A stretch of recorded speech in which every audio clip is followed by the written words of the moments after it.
Assalamualaikum warahmatullahi wabarakatuh. Terima kasih atas waktu dan kesempatannya. Kali ini kami dari grup 5 akan menjelaskan terkait presentasi mengenai institusi dan pasar keuangan. Bisa di next? Oke, jadi berikut adalah member dari grup kami. Yang pertama itu ada saya sendiri, Putu Krisnandani Sogotama. Lalu ada rekan saya, Suci Amalia Putriyanto. Lalu ada Ayu Nurul Hidayah, ada Davin Muhammad, dan Anissa Rahmarani.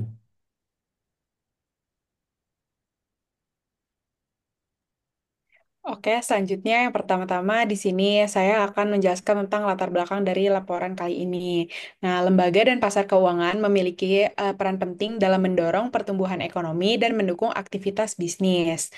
Melalui alokasi sumber daya, pengambilan keputusan investasi, dan manajemen resiko, keduanya menjadi fondasi bagi keberlanjutan dan daya saing perusahaan.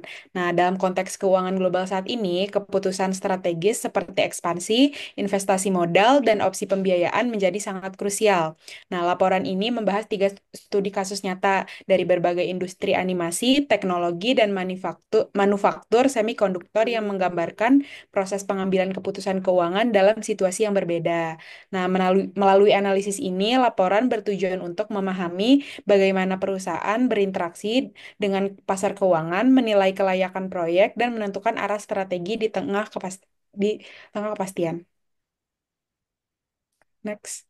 Oke, selanjutnya itu ada tujuan laporan kali ini terbagi menjadi 5. Yang pertama itu untuk menganalisis dan mengevaluasi keputusan keuangan strategis yang dibuat oleh lembaga yang beroperasi di lingkungan pasar dinamis. Yang kedua itu ada untuk menerapkan alat analisis keuangan seperti Net Present Value atau NPV, Internal Rate of Return, Profitability Index, analisis titik impas, dan perbandingan COVS pinjaman. Selanjutnya itu yang ketiga ada untuk memahami peran lembaga keuangan dan pasar dalam memfasilitasi kegiatan investasi, pembiayaan, dan ekspansi. Selanjutnya itu ada untuk memberikan rekomendasi berbasis data yang memandu keputusan manajerial mengenai alokasi modal, manajemen risiko, dan perencanaan keuangan. Dan yang terakhir untuk merefleksikan implikasi keputusan keuangan terhadap pertumbuhan kelembagaan, keberlanjutan, dan posisi pasar. Next. Oke, jadi studi kasus yang akan kita bahas yaitu ada studi kasus pertama. Jadi Nova Animation Studios adalah perusahaan animasi yang sudah mapan dan berbasis di Kanada. Dalam beberapa tahun terakhir, industri animasi mengalami pertumbuhan pesat dengan meningkatnya permintaan terhadap konten animasi yang berkualitas tinggi. Melihat peluang ini, manajemen Nova mempertimbangkan rencana ekspansi untuk meningkatkan kapasitas produksi dan memperkuat daya saing di pasar global. Salah satu proyek yang sedang dianalisis oleh tim keuangan adalah perluasan fasilitas produksi Nova. Proyek ini mencakup pembangunan studio baru, peningkatan peralatan produksi, serta perekrutan tenaga kerja tambahan. Namun, ekspansi ini membutuhkan investasi awal yang besar yaitu sebesar 4 juta dolar. Tim keuangan memperkirakan proyek ini akan menghasilkan arus kas tahunan sebesar 675 ribu dolar serta selama 16 tahun. Untuk menilai kelayakan proyek, digunakan tingkat diskonto sebesar 11% yang mencerminkan biaya modal dan risiko proyek ini. Jadi, kelayakan proyek akan dievaluasi menggunakan tiga metode utama, yaitu ada net present value, yang itu kita akan menghitung nilai sekarang bersih dari proyek ini. Lalu yang kedua, kita juga akan membahas mengenai profitability index atau PI, yang kita akan menentukan tingkat profitabilitas proyek dibandingkan dengan investasi awal. Lalu yang ketiga itu ada IRR, eh, itu juga bertujuan untuk menemukan tingkat pengembalian internal proyek ini. Setelah menghitung ketiga indikator tersebut, lalu kita akan menentukan rekomendasi kepada manajemen. Itu ada dua. Yang pertama itu ada apakah Nova Animation Studio sebaiknya melanjutkan ekspansi dan apa alasannya. Lalu yang kedua itu kita juga menggunakan hasil analisis keuangan untuk mendukung keputusan strategis perusahaan. Jadi tujuan studi kasus satu ini yaitu menganalisis kelayakan proyek ekspansi Nova Animation Studios menggunakan metode NPV, PI, dan IRR untuk mendukung keputusan investasi strategis perusahaan. Next. Oke, yang pertama itu saya akan membahas mengenai net present value. Jadi singkatnya, net present value adalah metode untuk menilai apakah suatu investasi layak atau tidak dengan cara menghitung selisih antara nilai sekarang dari arus kas atau cash inflow dan nilai sekarang dari arus kas keluar atau cash outflows selama periode waktu tertentu. Jadi kita dari studi kasus sebelumnya diketahui bahwa investasi awal dari perusahaan tersebut adalah 4 juta dolar. Lalu proyeksi arus kas tahunan adalah 675 ribu dolar selama 16 tahun. Lalu ada tingkat diskonto 11%. Nah, untuk rumusnya sendiri, eh, NPV itu adalah eh, proyeksi awal yang dikurangi setelah itu akan eh, ada rumus CIF 1 dibagi dengan dalam kurung 1 ditambah K eh, pangkat 1. Jadi setiap shift ini akan disesuaikan dengan periode tersebut. Jadi kita sudah mengetahui bahwa eh, periode waktunya itu selama 16 tahun, maka akan dibuat NPV-nya selama 16. Jadi di setelah kita eh, membahas di sini adalah dari 4 juta dikurangin dengan 675 ribu dibagi 1 ditambah berapa persennya itu tingkat diskontonya sebesar 11%. Lalu dipangkatkan sesuai dengan sampai 16 periode tersebut. Jadi di sana sudah kelihatan hasilnya sekian, lalu dijumlahkan semuanya. Lalu ditemukanlah hasilnya 4 juta dolar tersebut dikurangin dengan 4.981.552,56. Lalu ditemukanlah hasilnya sebesar NPV 581.552,56. Karena nilai NPV lebih dari nol, yaitu 581.000 sekian, maka investasi tersebut layak untuk dijalankan karena menghasilkan nilai tambah positif bagi perusahaan atau investor.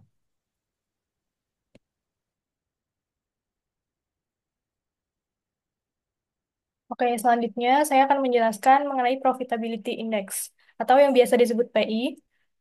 Merupakan metode analisis investasi yang digunakan untuk mengukur seberapa besar keuntungan yang akan diperoleh dari setiap satu unit uang yang diinvestasikan. Rumus dari PI itu sendiri yaitu Present Value of Future Cash Flow dibagi Initial Investment.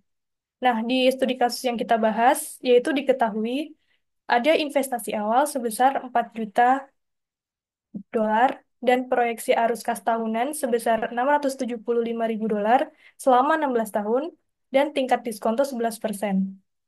Sebelum kita menghitung PI, kita terlebih dahulu menghitung PV, yaitu Present Value of Future Cash Flow. Kita menghitung dari tahun awal, tahun ke-1, sampai tahun ke-16. Dan kita dapatkan hasil PV yaitu sebesar 4.981.552,56.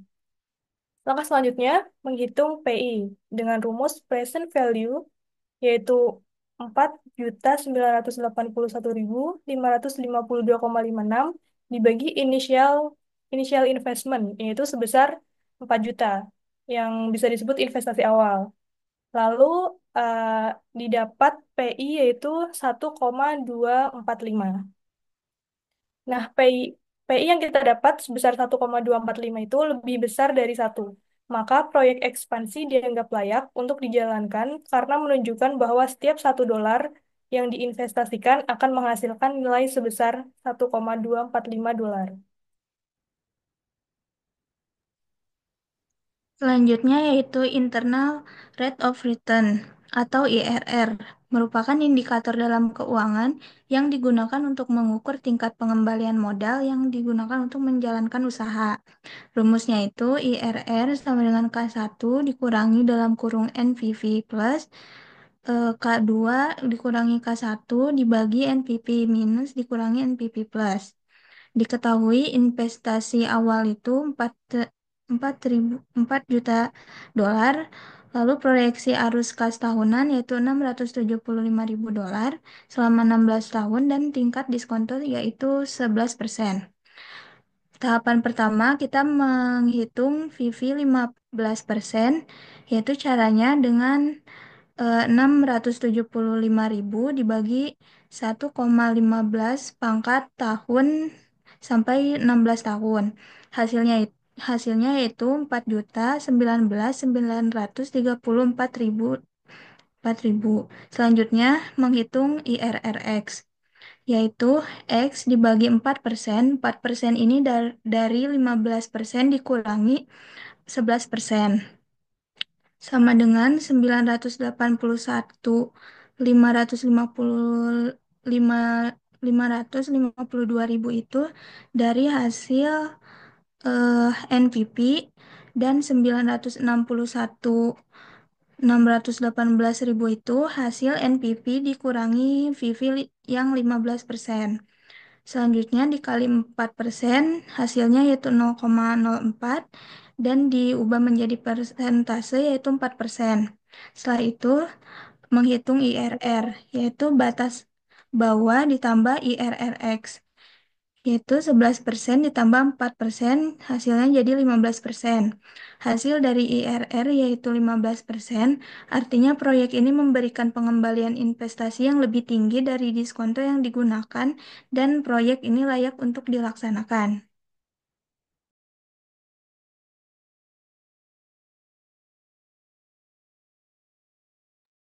Baik, selanjutnya di sini saya akan menjelaskan soal analisis hasil dari metode-metode yang digunakan kita di slide-slide sebelumnya. Nah, pertama nih, kita mulai dari yang NPV. Nah, seperti yang dijelaskan di slide sebelumnya, NPV itu hasilnya itu ada 981.552,56.